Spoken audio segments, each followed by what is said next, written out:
All right. We're going to keep admitting people, but welcome to our breakout session today. I'm so glad you guys are here. Once again, I'm Joey Chapman. I've seen you for the past 2 weeks. I'm an ed specialist from the Diagnostic Center. And this is the Mild Supports breakout session. We have breakout sessions all week this week. Every day is a different topic.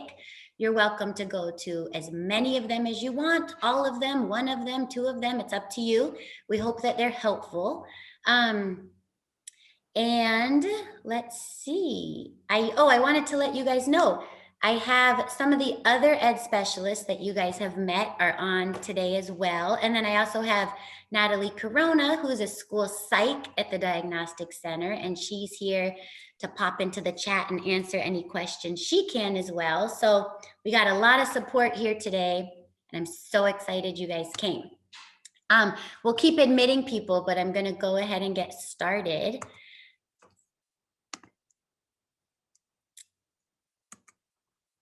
Just a reminder, these are the breakout sessions for this week.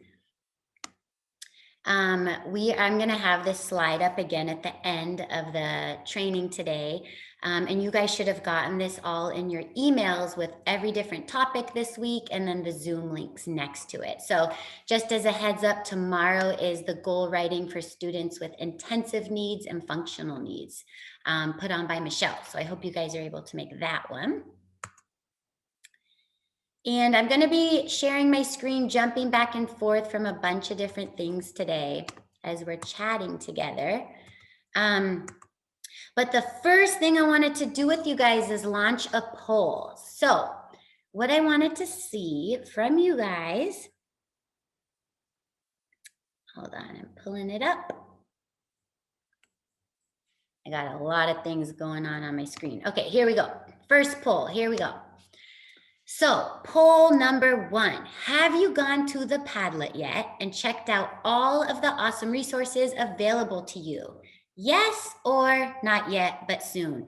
Be honest, you won't hurt my feelings at all. I just wanted to try to get a sense from you guys of who has just, of course you haven't read everything on there yet, but who's kind of navigated it, has a sense of what's going on there, and who hasn't, because I'm going to be referencing it a lot today. So let's give it another 5 to 10 seconds and we'll see who has checked it out and who hasn't. We have about 66 people here today. So it looks like about 67% of you guys have checked out the Padlet. Cool, that's a good number of you. So I'm assuming then that you guys kind of have an idea about what is up there. But I see that Natalie put the Padlet link in the chat. So it's really accessible to you guys. You can be going to it throughout this training today.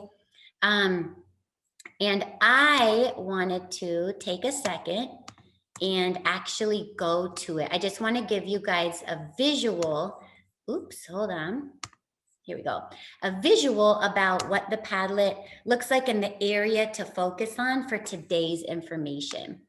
So the Padlet is awesome. It goes, you can scroll from left to right, and it has all of these materials. Natalie, give me a thumbs up if you guys can see the Padlet screen.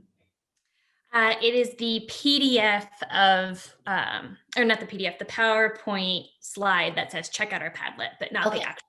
Hold on then. Guys, I'm going to do a different share here.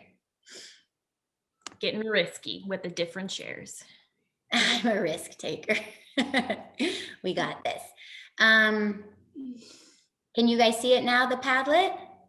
Yes, and the font is very small, but we're just showing you so you can know how to navigate it. Yeah, so this is our Padlet here, and the last week was the goal writing workshop handout column here, and just to the right of that where it says mild mod academic goal writing materials, this is the column that I'm going to be referencing all day today.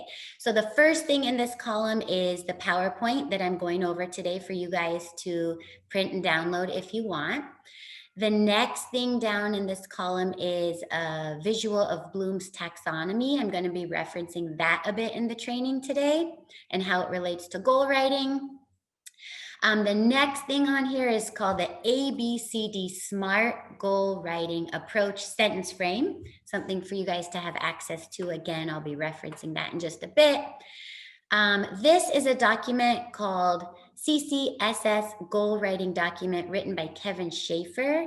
I'll be talking about that a lot. And then this SECO Guide flash drive. I won't get into detail about that yet, but I'll be talking about that a lot too to help you with your goal writing. And then farther down, there's just a few different academic formal assessments that I personally really love. The FAR, the Pfeiffer Assessment of Reading, the FAM, which is the Pfeiffer Assessment of Mathematics. Those are two of my favorites. So I just plug them in there. I don't know if you have access to those through your district or not, but just a heads up. Okay, so I'm gonna stop sharing the Padlet, but I do hope that you guys are able to take some time and check it out because there's so many good resources there for you. Natalie or anyone else from the DCN, the Ed Specialist, if you guys want to interrupt me for questions in the chat at any time, go ahead. Otherwise, we'll try our best to get your answers, your questions answered in the chat as we go. So virtual expectations today, very similar to the other 2 days. I hope that as many of you can have your videos on. It's just so nice to see your faces and I don't feel like I'm alone here in my kitchen. Chat, use the chat box however you can. Questions, comments. We're going to be throwing a ton of links in the chat box for you guys to have instant access to. You can comment to each other, to me, to everyone. Polls, I'm going to be doing 3 polls today. We've already done 1 of them. And participants, if you guys want to raise your hand or, participate in that box as well, that's totally cool. So those are some of our virtual expectations. Today's agenda. So we're here together from 1 to 2:30 and I'm going to do one more quick intro to DCN. I promise I'll make it quick because you should have heard it 2 times if you've been to both of our trainings already. I'll give you a little bit of an intro as to who I am so you know who you're listening to for an hour and a half today. We're going to review the SMART acronym as an aid to creating a well-written goal. I'm going to go over Bloom's taxonomy. I know we haven't talked, or I'm guessing that none of you have really talked about that much since undergrad or grad school, but we're going to talk about why it's helpful when writing a student's goals. I'm going to talk about the ABCD approach to goal writing. We're going to go over a few sample student examples. And then we're going to go over some California Common Core standards. And how to incorporate those into our goals other than just the SACE goal bank, and then questions and comments and our evaluation. So that's the plan. So as we talked about before, the Diagnostic Center is part of California Department of Education. We have 3 centers, North, Central, and Southern. We are Northern Diagnostic Center. We provide assessments to students with IEPs ages 3 to 22. We provide trainings, projects, consultations with districts all over the state, and our services are free. They're at no cost to families or the districts. This is me. I am Joey Chapman. I have 12 years of classroom experience. I taught 3rd grade general education for 5 years. I was a resource teacher in San Leandro Unified for 7 years, and I've been at the Diagnostic Center North now for 3 years. I've been on various committees at my time as a gen ed teacher and as a resource teacher. I was an induction coach. I was on the leadership team. I was on the school's equity team. I was a PBIS coach, tons of different things. I always wanted to just keep learning. So whatever they offered, I was like, I'll do it. I'll try. I'll put way more on my list than I don't know if I can get to, but I'll try it. And I'm also a full-time teacher and a full-time mom. I have 3 daughters and I have 1 bonus son, my stepson. So let's review what a SMART goal is.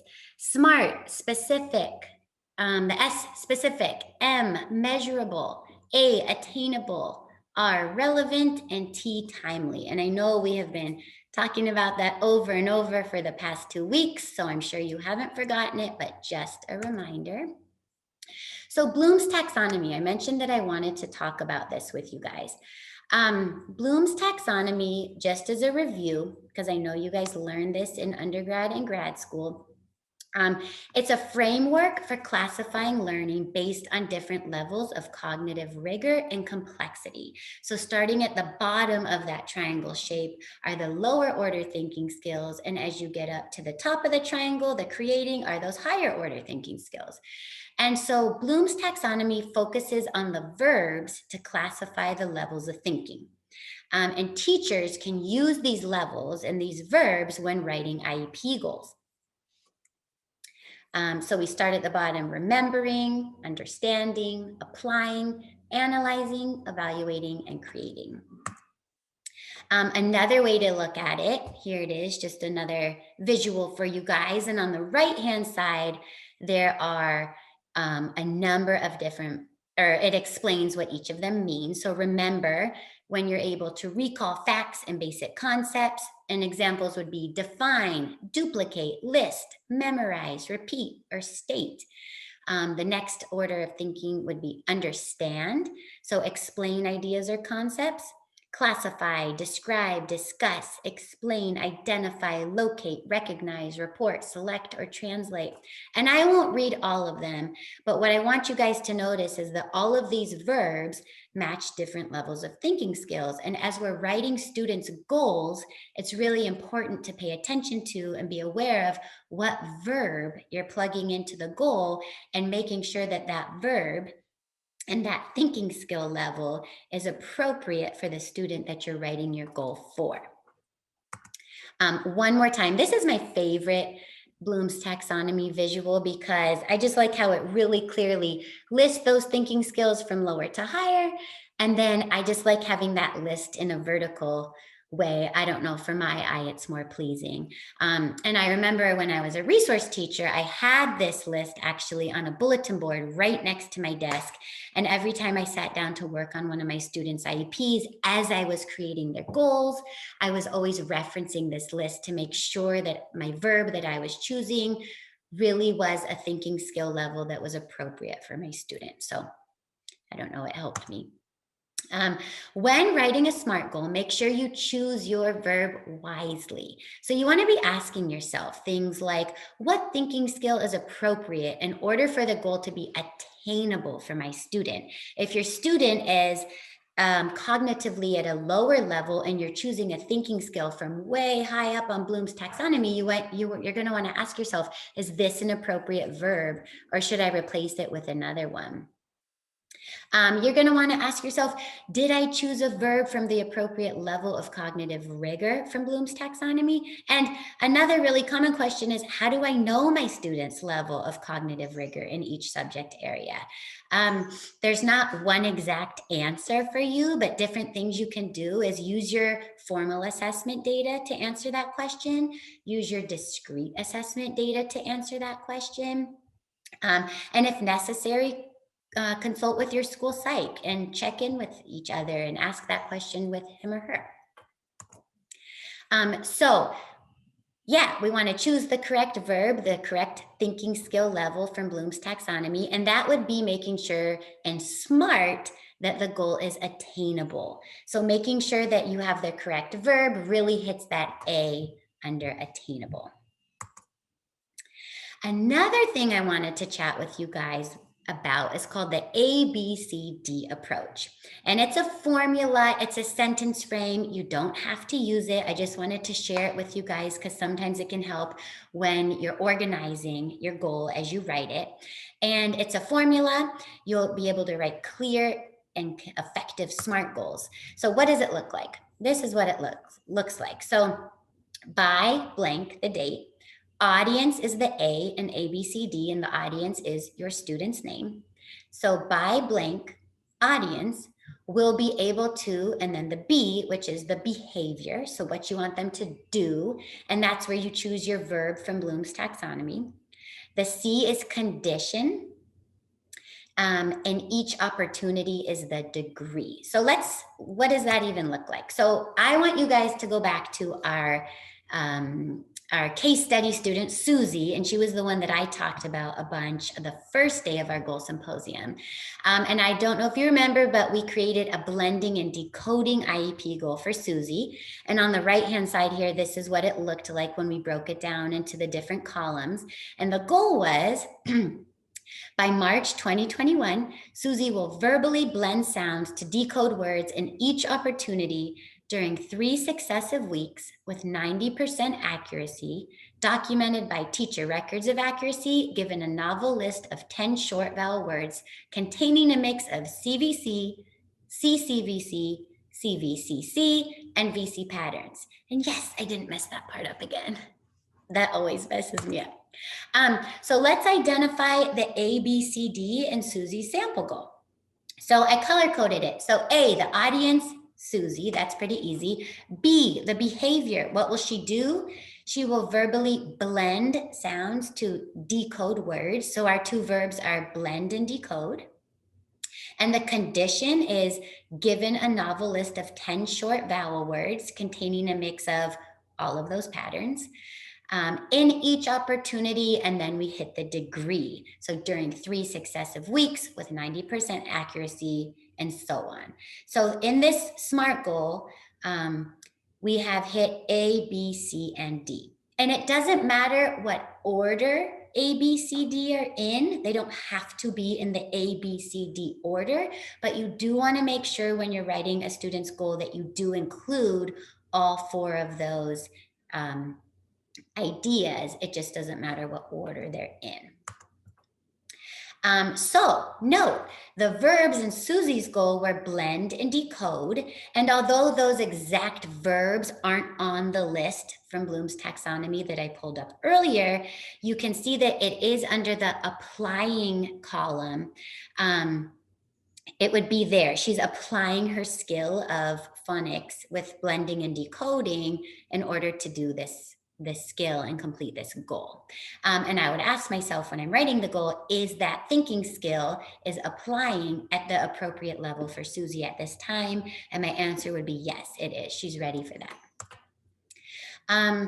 So my favorite questions from last week's goal symposium workshop. I heard so many of you guys ask the same question, and I was so glad you asked it because it's a great question. And the question was, what sources can I use to access Common Core state standards when writing my goals? Is the SACE Goal Bank my only option? Is the SACE Goal Bank my best option? And every time I heard someone ask that or put it in the chat, I was like, yay, I'm so glad they're asking because I'm going to talk all about it on Monday. And I told some of you guys, come to my session on Monday, we'll talk all about it. So let's get to it, but we're going to do a poll first. Poll number 2. Let me move this. Sorry, I'm reconfiguring my screen real quick. Okay, poll number 2.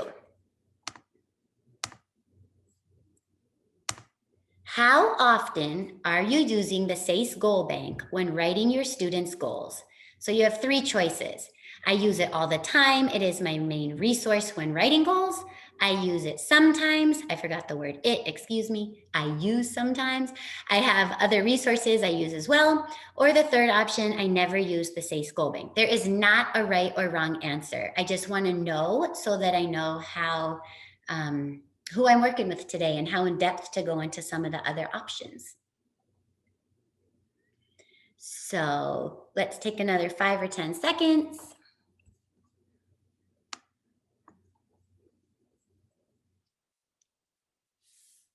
I can't wait to see the results for this one. I'm gonna, in 3 more seconds, I'm gonna end this poll and we'll check out the results. Okay, here we go. So most of you guys, 45%, I use it sometimes. I have other resources I use as well. 34% of you guys use it all the time. It is your main resource. And 22% of you, I never use the SACE Goal Bank. Okay, so we have a lot of different folks here today who are doing a lot of different things, but that's interesting to know. Awesome. Okay, so you have options, and I'm so excited to share a few options with you today. Some of you already know a bunch of other options. Some of you don't know any other options. I'm going to share with you today 2 other options. These aren't the only 2 other options. These are just 2 that I really, really like. I used a ton when I was teaching, and I feel like they're really well researched. And so I wanted to share them with you guys today. So your first option that I'm not going to talk too much about today that you guys already know about is the SACE Goal Bank. The second option that I want to talk a lot about today, and it's on the Padlet, is called the Integrated Model of Literacy. And it's the California Common Core State Standards. It's a PDF written by Kevin Schaefer, who works for WestEd. So it's really well researched, very trustworthy, and it's shared all over the place. I'm sure tons of you have already seen this at different trainings or workshops that you've been to, whether through your district or even outside of your district. And the third option I want to talk to you guys about is called a CECO document. It's actually a flash drive that you can download onto your computer if your district owns it already. And I'll go over more detail about that. But those are the 3 options I want to chat about today. So let's chat about the pros and cons of each option. SACE Goal Bank. Here's a little visual in the top right. You guys have seen that hundreds of times, I'm sure. But let's get to the pros. What are the pros of the SACE Goal Bank? Well, it's easy to access within SACE. It's super easy. It's like 2 clicks away at your fingertips. And it's free. So a lot of teachers use it. What are some of the cons? It's not individualized. So for example, what we were talking about earlier, oftentimes if you're in the SACE Goal Bank and you're thinking, hey, I got to write a math calculation goal, you'll scroll down to the student's grade level.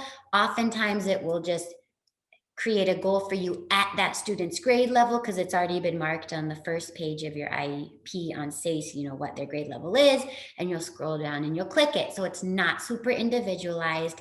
Oftentimes the verb that's written in that goal isn't the appropriate cognitive level for your student. It's not the correct thinking skill level. And it directly, like I said earlier, it directs you to goals at the student's grade level, which sometimes works, but more often than not, it doesn't. So those are a few of the cons of SACE Goal Banks. Integrated Model of Literacy, that Kevin Schaefer document that I was referencing. I do not expect you to be able to read this visual in the top left-hand corner. We're going to go over it, and I'm going to kind of walk you through it in just a minute. But let's go over some of the pros and cons real quick. So pros, Kevin Schaefer, he is the Assistant Director of Special Programs at WestEd. He knows what he's talking about. This guy, he's legit. He's very professional, and people hold him in real high respect.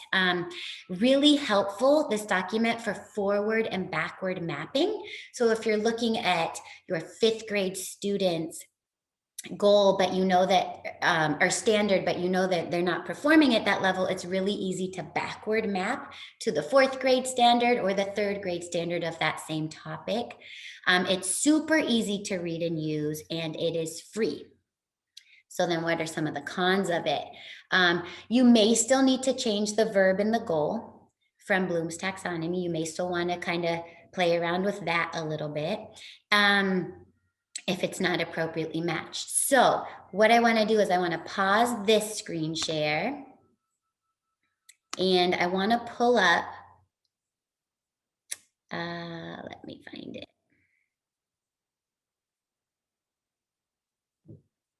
One second. I'm going to pull up that document. Here we go. Thumbs up if you can see this. California's Common Core State Standards. Awesome. Okay, so this is what I'm talking about. Again, it's on the Padlet. I showed it to you as we were scrolling down that column under my section. It is really, really long, so we're obviously not going to read this, but I just wanted to walk you through it and give you a quick visual. Here we go. It starts, it's a different layout because each grade level K through 5, and then it goes through middle school, and then it goes through high school, but it's all on one page for the same standard. So looking at one page, I know it's really, really small. You can increase the size, but you can see the kindergarten standard is directly to the right is the first grade standard, then the second, and so on. So it's really easy, like I was saying, to forward or backward map as you're creating the goals. As you scroll down, it's got all the goals for reading. It has got all the goals for writing.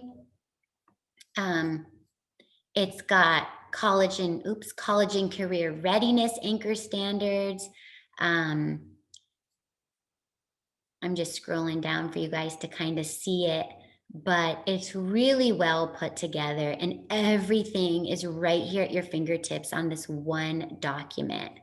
I wanted to show you something at the bottom. Oops, I've reached it. I can't find it right now, but it also has technology goals on there, which is pretty cool. But yeah, so this is the integrated model of literacy. Super helpful. And I would definitely recommend checking this out. This is another option besides the SACE Goal Bank.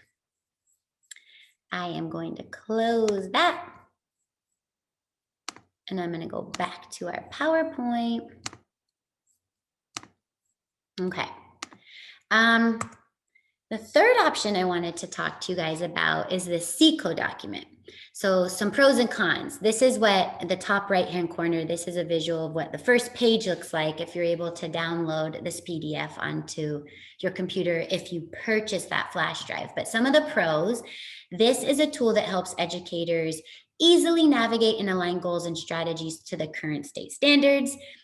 Goals are already written and standard aligned, super, super easy to access at students' ability level. And this is what's slightly different from Kevin Schaefer's document is that it's not laid out in that horizontal manner like his is with each grade level side by side, but I'll pull it up in just a second. Each grade level has its own multiple pages, but for each standard, it's already written out for you, the access point, a sample goal, and then strategies for engagement for the classroom, which is super cool because it's ways for you to get to that goal, to meet that goal. What are the cons?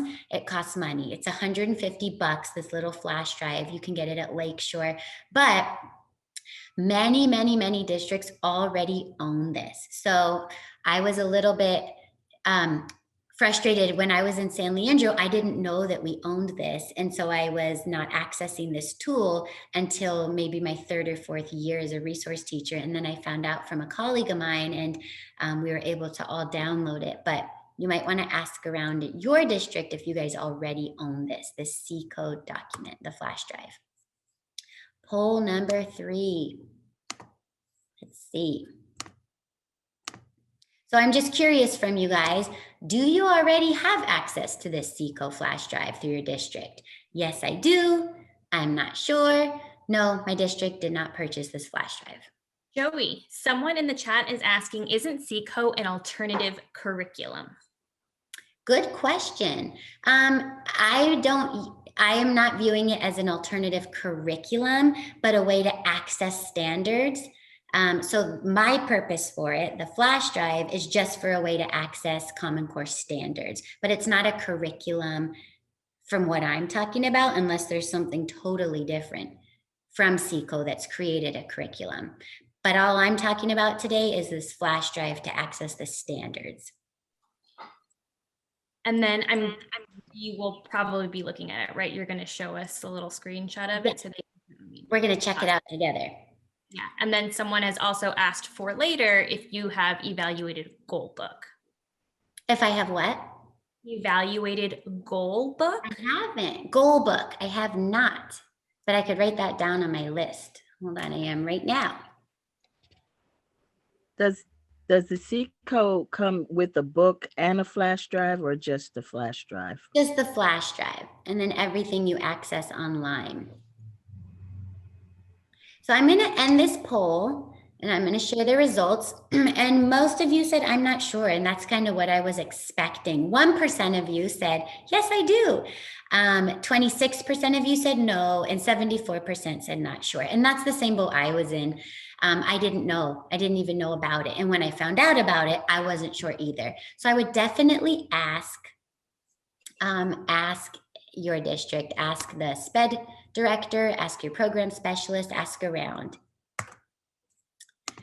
So I am going to, before we move on, I am going to pull up that document so we can take a look at it.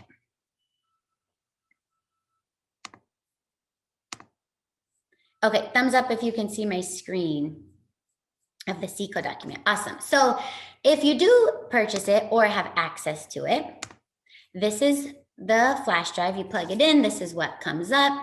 CECO stands for Special Education Access Guide to State Standards. And as I scroll down, again, another super lengthy document, but so helpful. It is super long because each standard for each grade level has its own page. So here we start reading standards for literature. We're starting at a kindergarten level. It's going to be the first page. The second page is going to be that same standard, but grade 1, grade 2, grade 3, and so on. So I like that each grade level isn't too far apart. It's different than Kevin Schaefer because they were all on one page. So visually that was very clear. These are all on different pages, but the reason is there's a little bit more information. Like I was saying, they have on the left here, the access point. So for example, RL, so reading standards for literature, kindergarten, 1.A is with prompting and support, orients/reaches towards text. So that's the access point. Then the sample goal that's already written for you is by blank. When given 2 pictures representing characters in a text, student will orient or reach toward the named character with gestural prompts and 4 out of 5 trials for 10 trial days as measured by staff observation and data collection. And then the really cool thing that I was mentioning are strategies for engagement. So these could be implemented in the classroom, either the gen ed classroom, the resource classroom, your special day classroom, all of the above classrooms. So it lists the exact strategies to help reach this goal. So for this one, it says, encourages student to move head in direction of stimulus, provides a variety of visual/auditory stimuli with reading materials, and holds book in different positions near student, reinforces and shapes reaching, orienting behaviors. And I love this because it's totally telling you what to do in order to try and reach that goal. Now, are these the only things you do? Of course not, but they're kind of sample strategies to engage your student towards reaching this goal. So I found this resource super helpful. Next to my Bloom's taxonomy, next to my desk as a resource teacher, I also had this document. I had it in a binder in my clear plastic sleeves because I was constantly, flipping back and forth through it, as well as Kevin Schaefer's document. So I had that on my left-hand side also. So I was sitting down to write my goals. I was constantly pulling from those 2 binders, looking at Bloom's taxonomy right there on my bulletin board. So I just had all of these at my fingertips. So I had access to what I wanted to use when I was writing goals. Okay, I'm going to stop sharing that. But as I was saying, it goes through reading, it goes through all the different grade levels, it goes through writing, it goes through math, and you can take the time and hit up the Padlet later on and kind of go through this yourself. We are going to reference this again in just a little bit when we do a sample goal, so you will be seeing it again. But back to our PowerPoint. Here we go. Okay, so writing a sample SMART math goal using CECO. So I wanted to do an example, a demo student with you guys. None of the students that we already did. I made up a new student. Her name is Karina. She's going to be our case study today. She is a 4th grader. She has a specific learning disability. And what we're going to do is we're going to create a math goal for her. We're going to kind of go step by step. We're going to take a look at some of her formal assessments and some of those standard scores. We're going to take a look at a few discrete assessments that I may have used with her. I don't have the real data to show you, but I'm going to show you what I did use and kind of what I pulled from those discrete assessments to figure out what goal I wanted to write. And then we're going to go through the CCO document, scroll through some of those standards to see what would be most appropriate and create the goal. So here we go. Okay, so let's check out Karina's standard scores from the Kaufman Test of Education Achievement. And sorry, standard scores is not supposed to have an S. I'll fix that later. So this test is a formal assessment. It's called the KTEA-3. It is very, very similar to the Woodcock-Johnson. So for those of you who use the Woodcock-Johnson a lot, this test is super comparable. And after I gave Karina this assessment, from the math scores, I saw from her math subtest that math concepts and applications, her standard score was at 83, so the low average range. I saw her math computation was a 72, which is the low range. And I saw her math fluency was at 81, the low average range. I also gave her another formal assessment from the Pfeiffer Assessment of Math, otherwise known as the FAM. And I like this formal assessment tool. I don't know if all of you have access to this assessment tool through your district. If you do, you already know it. If you don't, it's a really good math assessment tool because unlike the Woodcock-Johnson and the KTEA, it breaks it down into many, many more subtests, and so you just get a lot more detailed scores. These are only some of the subtests on the FAM. There's a bunch of them, but I only pulled a few to share with you guys. So her spatial memory, standard score 82, equation building 83, perceptual estimation 84, addition knowledge 91, so good, average range, subtraction knowledge 90, average range. And then I saw her multiplication knowledge and her division knowledge. That's where she really took a dive. It was a 71 and a 72 scores in the low range. So going back a slide, I could tell here that, okay, I'm going to want to dig a little bit deeper into this math computation. I can see her standard score is low. It's a 72. So then I gave the FAM and I'm seeing, ooh, okay, out of all of these scores, I see more red flags in that computation area, specifically in multiplication knowledge and division knowledge. So these standard scores are telling me it looks like she has average abilities in addition and subtraction knowledge, but once she jumps up to that multiplication and division knowledge, remember, she is a 4th grader. I actually messed up. She is a 5th grader. I didn't change it on this slide, sorry. But as a 5th grader, these scores, I would want them to be a little bit higher. So it's time for discrete assessments. That's where I take my formal assessment scores that are kind of red flags to me and I say, hey, I want to dig even deeper. And knowing from these formal assessment scores, what do I want to dig deeper in?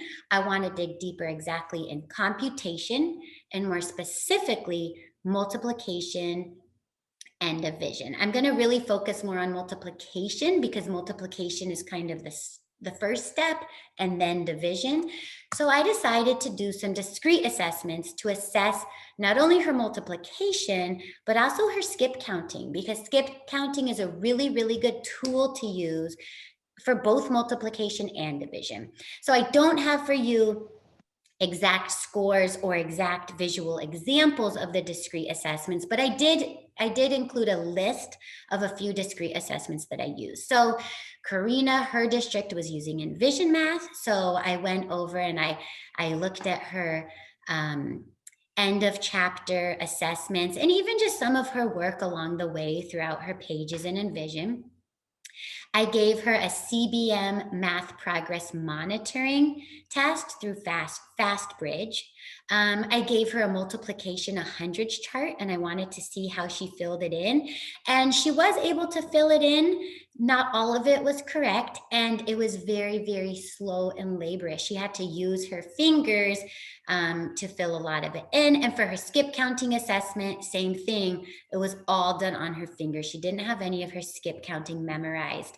And when I work with a fifth grader, I want to hope that they do have a lot of their skip counting memorized, 2s through 12s, because by fifth grade, you have to be able to multiply through your 12s. And I would hope that it's, pretty quick and you got that down, because it's a really good tool to use for both multiplication and division. And she didn't have that down. So what does this tell me? What did I learn from both the formal and the discrete assessments? Well, from the formal assessments, Karina showed that she has low computation scores, specifically in the areas of multiplication and division. But really, I learned the most from my discrete assessments, because it's so much more detail oriented. I learned, okay, let's see. I learned she's unable to complete the multi-digit multiplication problems on the Envision assessment. Remember, she is a fifth grader. Forget my typo. So by fifth grade, you're multiplying multi-digit numbers. You're multiplying either 4 to 5 digit numbers by a single digit number, or you're multiplying 2 to 3 digit numbers by a 2-digit number. And she wasn't able to do that. I also learned from my discrete assessments, she hasn't memorized how to skip count 2s through 10s. Forget 11s and 12s yet. She hasn't gotten the 2s through 10s. And on the skip counting assessment, when I saw her using your fingers, this was a big red flag to me that, hey, this is an area we really need to attack in order to get that foundation strong for both multiplication and division. And the third thing I learned that I've listed is she does understand the basic concepts of multiplication, I learned, but she doesn't have supports in place like skip counting to solve for the product. And as the numbers get bigger, you're not able to, do it all on your fingers. When I asked her, what is 3 times 2? She had the concept that, okay, 3 times 2 means 3 2 times, and then 1, 2, 3, 4, 5, 6. But once the numbers are bigger, she's not going to be able to multiply 9 times 6.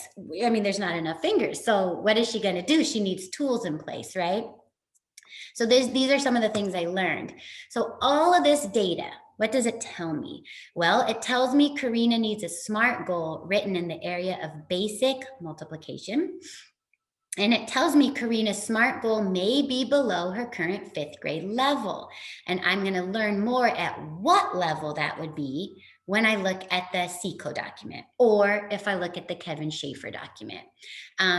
You can also learn by going to the SACE Goal Bank, but it's just not mapped out the same way. So it's kind of trickier to navigate that way. So let's consult the CECO document. So I know that the goal I want to focus on is a multiplication goal. It's a computation goal. It's going to be under the standard of numbers and operations in base 10. And so if you look at the right side of the screen, I'll go back to the CECO document in a bit, but as I pulled out my binder from my desk and I looked at the fifth grade standards from that CECO document, I saw that the numbers and operations, so 5.nbt.3.d, which is on page 118 of that CECO document, the standard says by blank, while using a standard algorithm, my student will my videos are blocking. My student will fluently multiply multi-digit whole numbers to 1,000 and 4 out of 5 opportunities for 5 trial days as measured by staff observation and data collection. So I'm not going to give Karina a fifth grade standard goal because she's not there yet. Yes, she is a fifth grader, but no, it's not appropriate.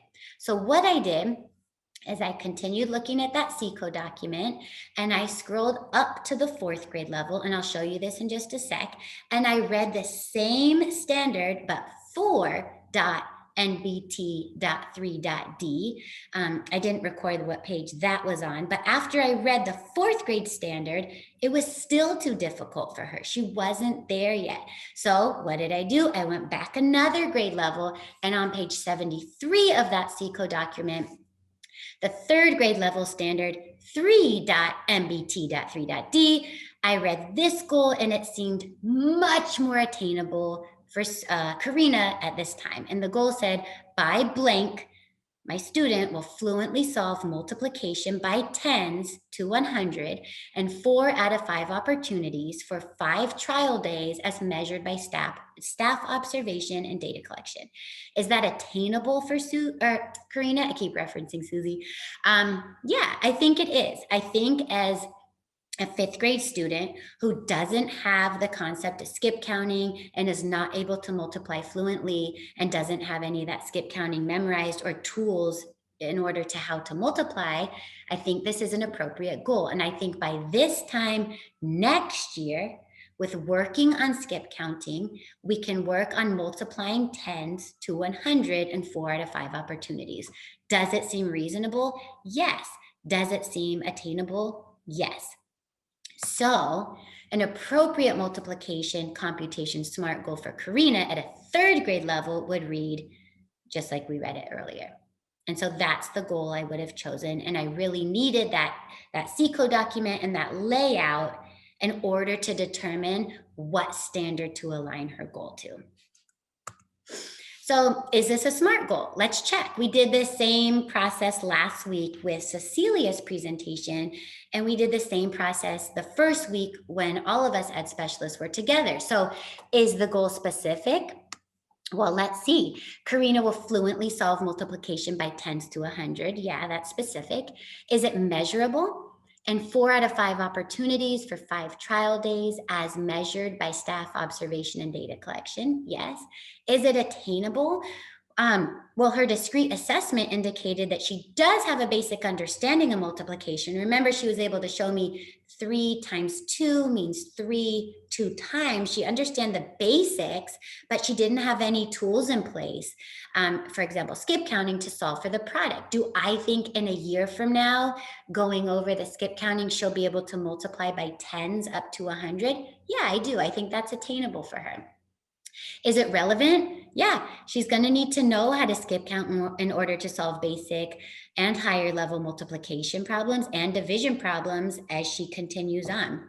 And is it timely? Yes, because it says by March 2022, so in 1 year from now. So it is a SMART goal. It's all of those things. Yay, us. Okay. Another check, let's use the ABCD approach and Bloom's taxonomy to check the goal as well.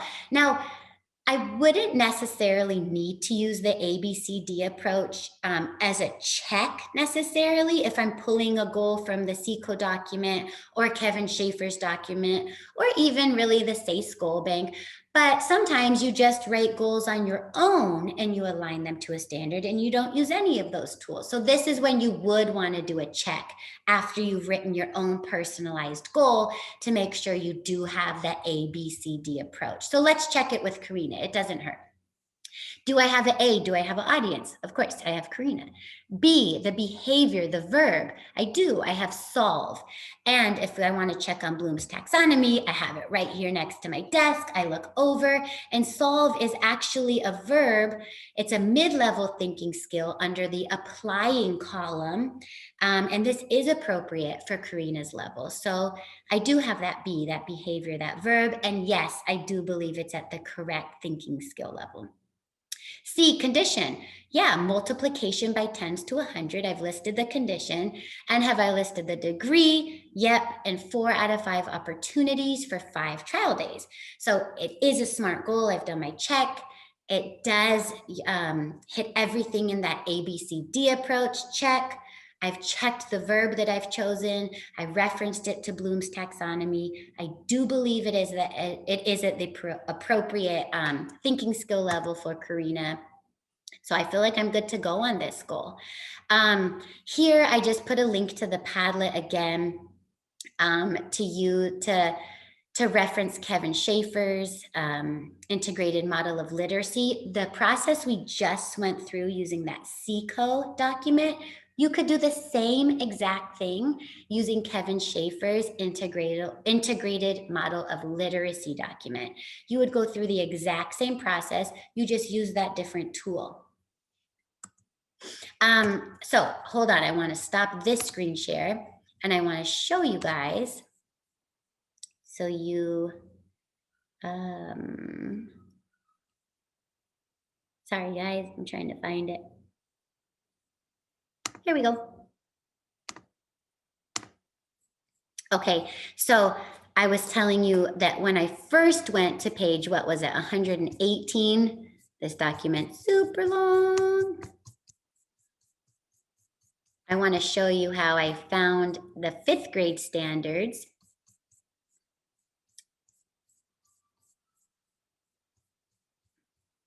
Joey, while you're looking for that, Carmen asked, can the ABCD apply to behavior goals as well? Good question. The behavior goals, yes, because you're going to need your audience, you're going to need your behavior, your verb, you're going to need your condition and your degree. So yes. Here we go. So here's where, oh, that was the 4th grade one, you guys. I apologize. While she's looking for that, Carmen, I would also make sure to be really specific in what the behavior looks like. So instead of saying the behavior will be like compliant, make sure you clarify it more clearly, because that can mean lots of different things to lots of different people.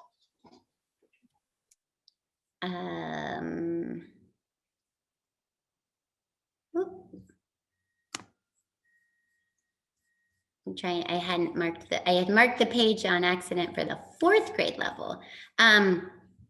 But I'm not going to take your guys' time, but what I did was I found the 5th grade level here. And then when I went back and scrolled the 4th grade goal, I saw that it was still too hard. Oh, I'm in reading here. I have to be in math, but, and then I went back to the 3rd grade goal, like I was explaining to you guys. Let me go back to the 3rd grade page though, because I do want to show you guys some of those strategies for engagement. And the 3rd grade one, let me go back to the 70s. I liked when I had actually printed this document out because I had, you know, all of my different grade levels. I had it, or at different standards, I had them tabbed.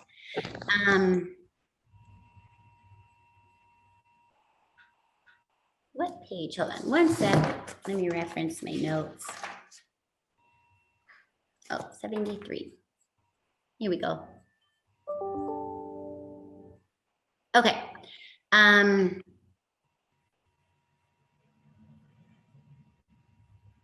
No, that's not the right page. Okay, I'm going to stop sharing because you guys get the point. But I just scrolled back to find officially where it would hit, what was most appropriate for her. And then what I didn't share, what I didn't put on the PowerPoint though, was how you can go and get those strategies for engagement. And you don't need to list that in the IEP, but you could take notes of it.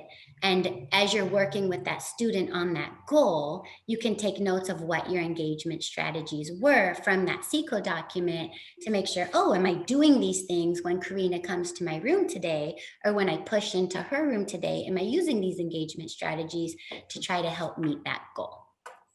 So that was it. So I went through a lot of info and I want to give you guys time for some questions and comments. We're going to end a little bit early today. Before I take questions and comments, I promised I'd have this slide back up again. These are for the breakout sessions for the rest of the week. So tomorrow is goal writing for students with intensive needs and functional needs with Michelle. Wednesday is goal writing and executive functioning with Daniel. Thursday is data design and collection with Tara. And Friday is secondary transition goal writing with Barbara. And those are all the Zoom links for that. So questions and comments. And before you leave Also, I have an evaluation and a certificate at the end of the evaluation. You guys can, we're going to put the link in the chat. And then also jot down my name and my email if you guys have any questions coming up or later on that you think of, you know, feel free to email me and I'll get back to you guys. But So we have a question in the chat. yeah. It says from Shauna, I hope I'm saying your name correctly. I would like to ask if certain IEP goals can be the same for some students when they have the same level in reading, especially with K1 students. The foundational skills are limited for the younger kids. Their baseline data will be different, but same goal in reading, i.e. letters, blending, etc. Is this okay, or should they be totally differently worded? And that was a direct to me, so I'm going to put it in the chat for everyone so you can have a visual. That is such a good question. I want to see who wrote that. Who wrote that? It was sent to me direct message. So Shauna Yoro. Okay, Shauna, such a good question. And there's no one right or wrong answer for that, but this is how I would answer that, Shauna. Yes, certain times you are going to have the same goal for certain students, but not all the time. More often than not, I see a lot of teachers use the same reading goal for all of their 5th grade students. But it's not possible because everyone's performing at a different level. Not everyone is going to be working towards the same standard. Not everyone is going to be working at the same grade level. So you really want to make sure that, I know kindergarten, it's the very, very, very first level that you're talking about for reading, but you're going to want to make sure as they get older, you don't want to have the same goals for everyone. And even in kindergarten, you're not going to have the same goals for everyone. Every now and then, yeah, it's going to be a similar goal, but it might vary a little bit. It might be aligned to the same standard, but maybe not the same degree. Maybe one student's degree is a little bit harder. Maybe one student's degree is a little bit lower. Maybe the verb on your goal, you're having the same standard, but maybe the verb is from a different level thinking skill in Bloom's taxonomy. So sometimes it will be the same, but more often than not, we don't want to just be copying and pasting. All of our 5th graders have the same reading goals and the same math goals and the same writing goals, because the goal is for them to be as individualized as possible in order to meet our students' needs. And not all of our students, none of them, are going to have the same formal assessment scores, the same discrete assessment scores, the same observations, and so on. But really, really good question. Evaluation link, please. I keep getting kicked out. Okay, we'll put the evaluation link back in there. And then also, I think if you are coming from a phone, you might not be able to access the link. So I'm also going to put Joey's email address. Yeah, if you email me, I can send you the evaluation link directly there as well.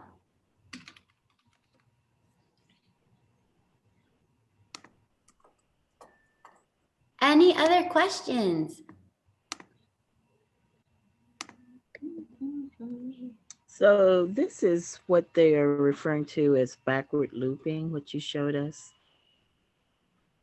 Have you heard of that? Backward looping, backward mapping. It's when you take the student's access point. So for example, Karina, 5th grade, I needed a math computation multiplication standard. And then I did my backward mapping. That 5th grade standard was too tricky, so I backward mapped to the 4th grade standard, still too tricky. So then I backward mapped again to that 3rd grade level standard. Thank you. Yeah, good question.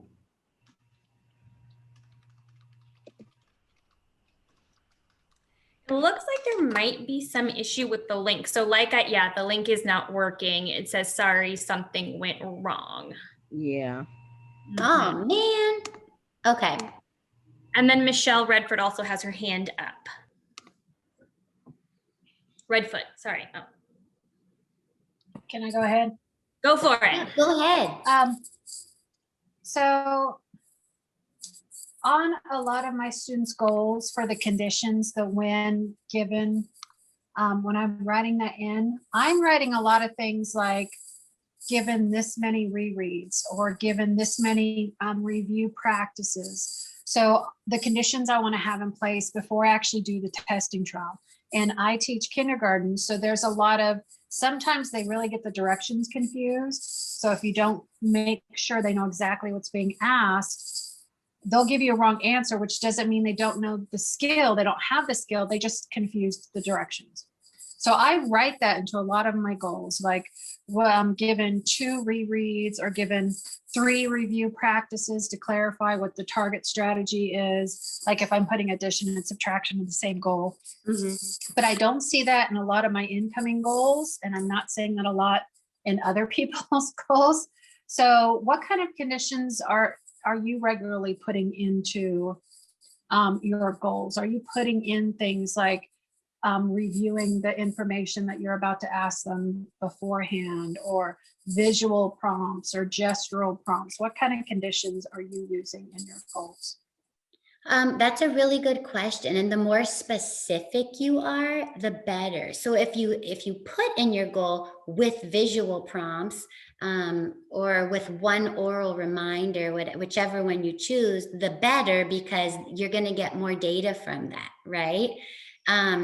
So there's not a right or wrong answer as to how many different conditions. Now, you want to be cautious, because sometimes when you start writing goals and you're adding in too many conditions, it gets really, really lengthy and wordy and confusing. But you do want to add enough detail where it's clear that the student didn't bomb that, informal assessment just because they didn't understand the directions and not because they didn't understand the task at hand, right?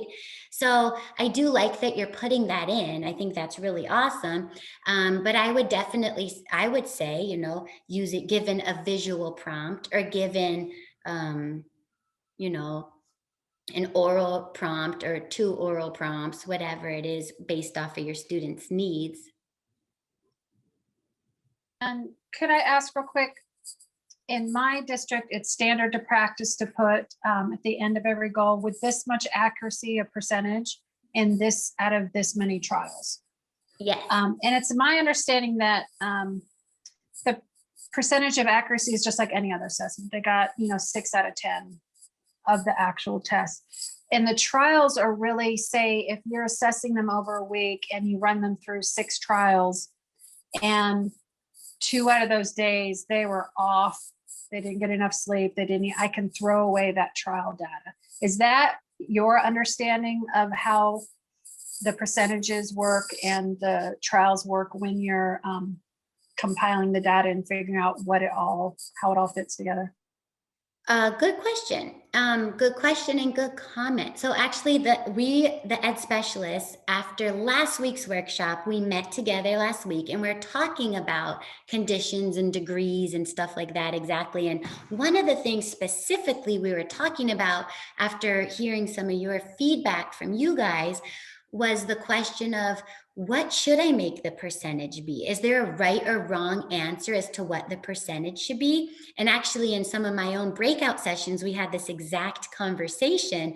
There isn't a right or wrong, but you got to stop and you really got to think. If I'm writing on the IEP, and one of our ed specialists brought this up last week, if I'm writing that my student, here's the audience, here's the behavior, here's the condition.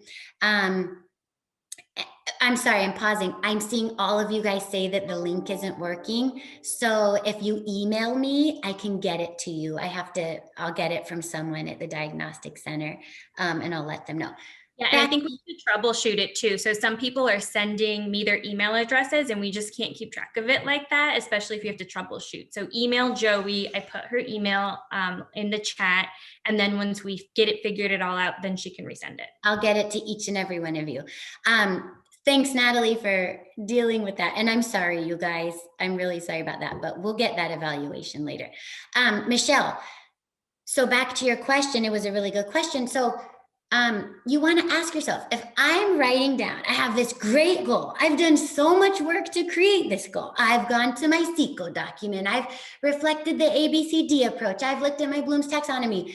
We don't want to mess it up by saying with 50% accuracy, right? Because why are we going to write a goal with the hopes that our student reaches it 50% accuracy, right? That would be a standard score of really, really, really low. And if we only think, for example, if Karina can only multiply by tens up to 100 with 50% accuracy, then I'm setting her up for a really, really low rate of her attaining this goal. That goal would not be attainable. So that tells me either I need to change the percentage and bump it up to, I would say 80 or 85% accuracy. That's the low average range. Or my goal is too difficult. My thinking skill is too difficult. My verb is too difficult. I'm pulling from a grade level standard that's too difficult, and I need to adjust that way. So I would make, there's not one answer of what should the percentage be or out of how many trials, but in terms of percentage, make it a high percentage. Don't make it 100%, right? But I would make it in that low average range. And if you don't think that that's attainable, then change the behavior, change the verb, change the standard. You had asked a question about trials. I think it's really important that Eds and I were talking about this as well, that 4 out of 6 trials, right? But you want to spread those trials apart.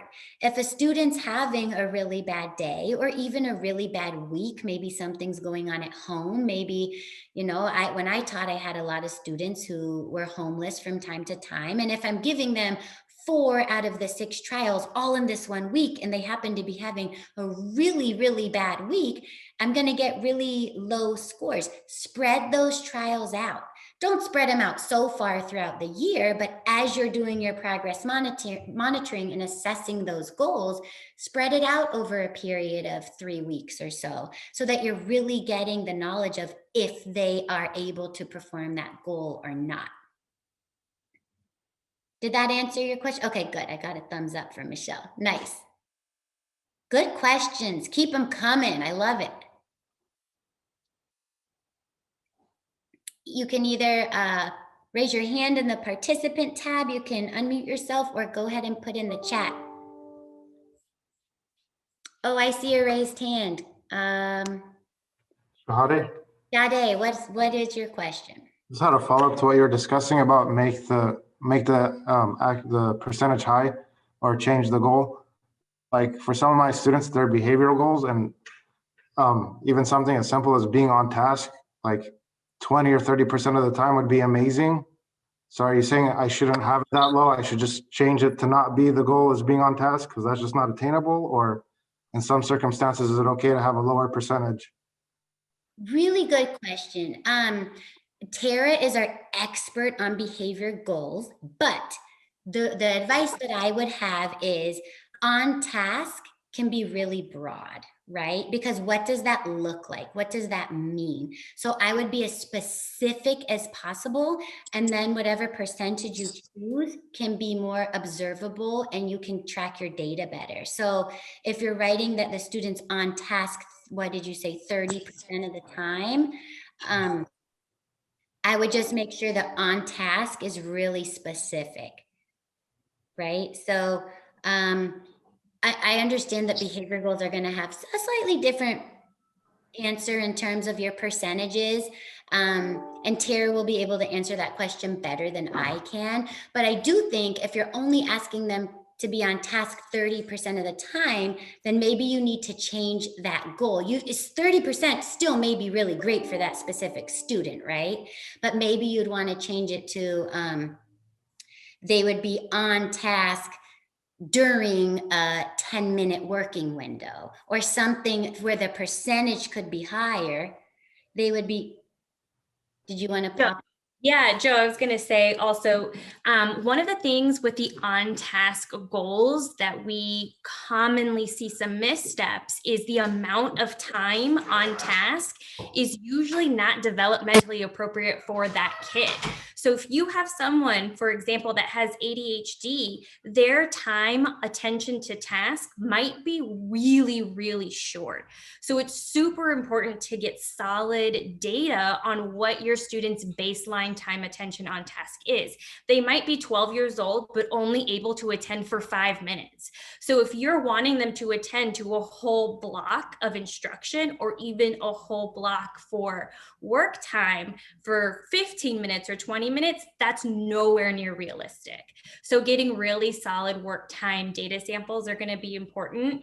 And then additionally, time on task for a preferred activity or a non-preferred activity is something very, very different as well.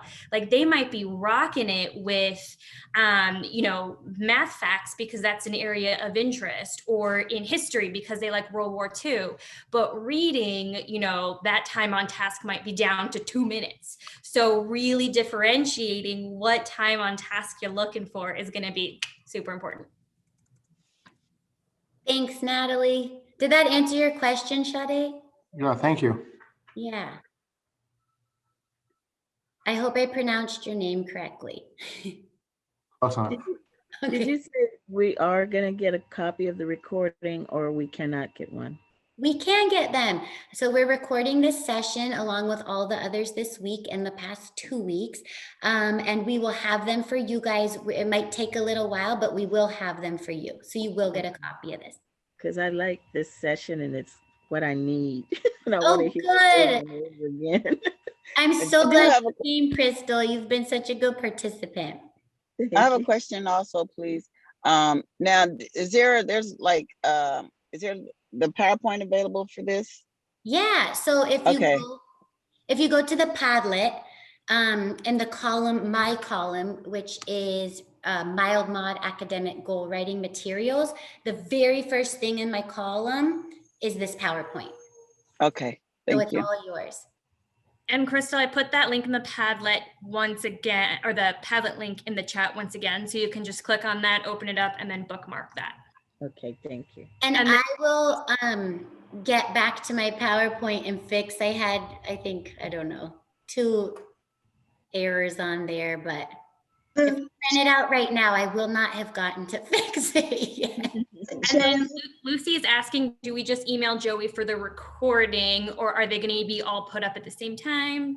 Yeah, it's gonna take a little while. Our goal is for to get you guys the recordings and have them available to you guys from the first goal symposium, last week's workshop presentation, obviously not the breakout rooms, and then all 5 days this week. So it takes just a little bit of time because we have to send it to the tech guru at the diagnostic center. He converts it all and then he'll get it back to us when we can figure out how we can post it and send it out to you guys. So you will have access to all of them. Great. And I think Mary had a question as well. Mary Ann? Thank you. Joey, thank you for this. Was really targeted for the information that I needed because I'm consistently writing goals. I do report after report. So I tried to email slide number 19, which is your goal steps, the bars. And it's really difficult to read. I think the print is too small. I printed it out. In fact, all of them are kind of small. Okay. Was I supposed to press some button? Are you talking about from when you tried to print the, okay. So what I'm gonna do, thank you so much, Marianne. What I can do is after this presentation, I can go in, I can edit my, 2 errors that I had. And then as I download it as a PDF, I can make it bigger. Yeah. Please, thank you. Especially the bar, I want to keep that up by my desk.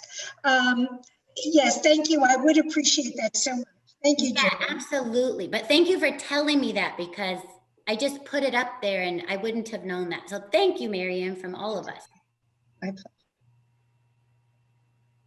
Joey, do you have the Bloom's step ladder individually as an image on the Goal Symposium Padlet as well? So do they have to go into the PowerPoint, or can they just find it on the?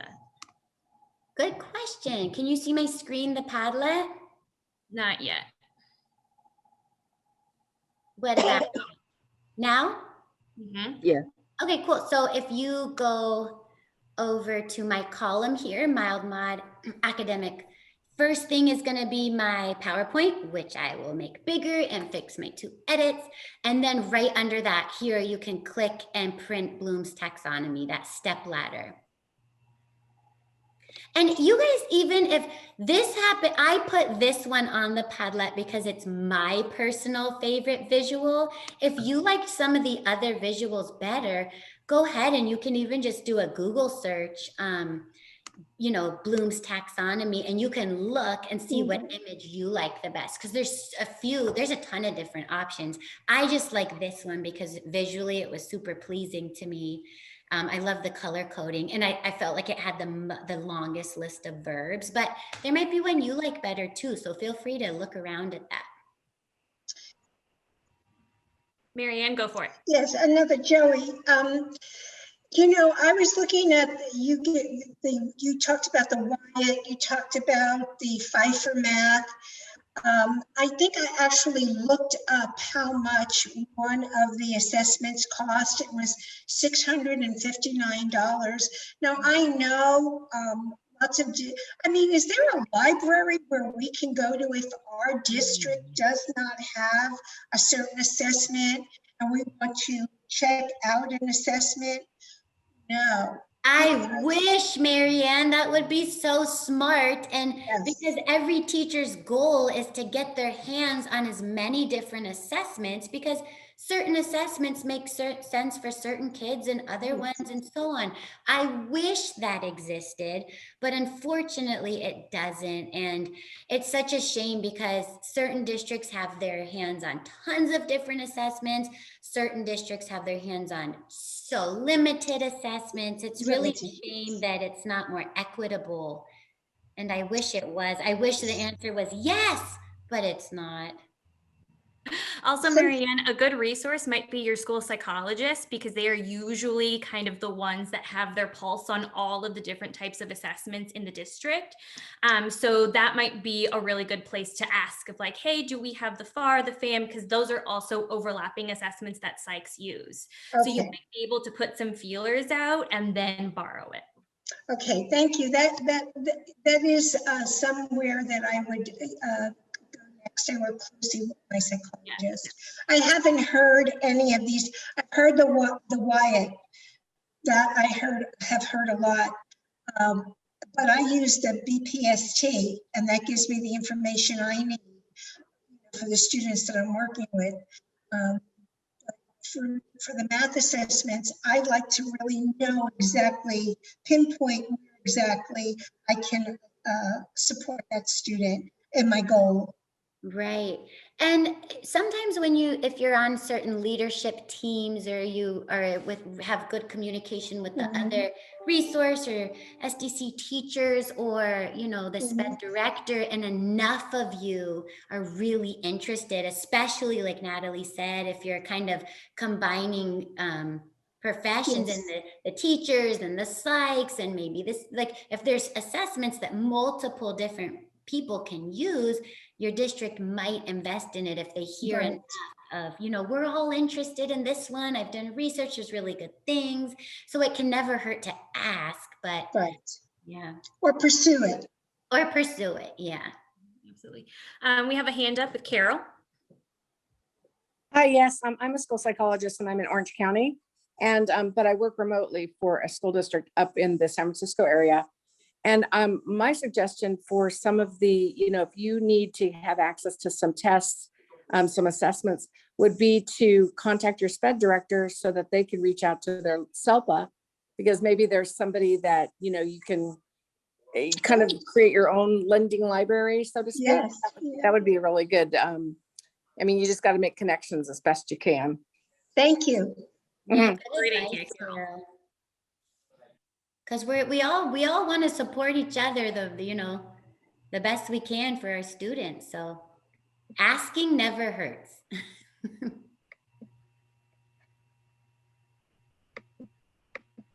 Any other questions or comments? I really, really enjoyed having you guys on here today. And I know we say this at the end of each session, but you guys are such a good crew to work with. You're coming back.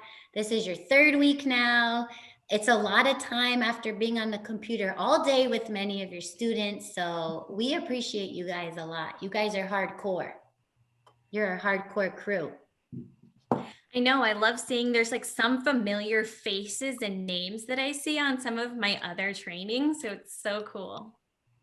Hey. Shout out to Chad from the DCN coming to all the goal writing info sessions. Any other questions or comments? And I will get that evaluation to you guys if you email me. My email's been put in the chat a bunch. And we will get these recordings to all of you guys at the end of all of our sessions. No more questions or comments? Not that I can. All right, well, thank you guys so much for coming. I've really enjoyed being with you guys today. I hope you have a good rest of your Monday, and hopefully I will be in the audience tomorrow and the rest of the week as well. So I'll see you guys too, but and I'll be helping answering stuff in the chat box all week. So I'm not saying bye. I'll see you tomorrow or the rest of the week. But thanks Okay. for coming. Thank you very much. Yeah, bye. Thank you.